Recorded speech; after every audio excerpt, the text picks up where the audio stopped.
Maggie's a great lady. She's 66, but she's about as spry a 66 as you'll meet. She runs marathons. She was set to run a marathon not too long after I saw her for her broken wrist. She does Pilates, and she took a fall back in mid-July. I put my foot on my computer bag, and I wobbled, and I came down on my wrist. So she had a fracture which went right across here within the radius bone. He did the x-rays, and he said I had a fracture of my wrist, and I would have to have surgery. It used to traditionally be treated primarily in a cast. All right, so what we've moved towards a lot, especially in more active or even folks a little bit on the older side like Maggie, who are still very young, is going ahead and surgically fixing them when they're displaced or out of alignment. And for a lot of these fractures is something called volar plating. It's a nice option because it's this small metal plate, as you can see here, all right? And this plate is actually engineered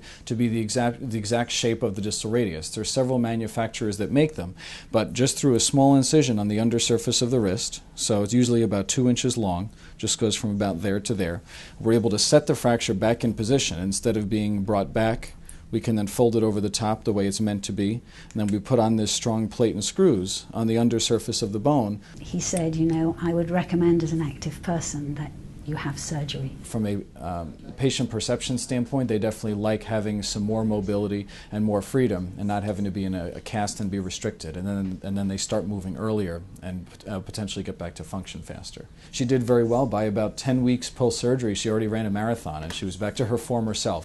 Dr. Wysocki is incredible, he's approachable, and I've had a phenomenal result.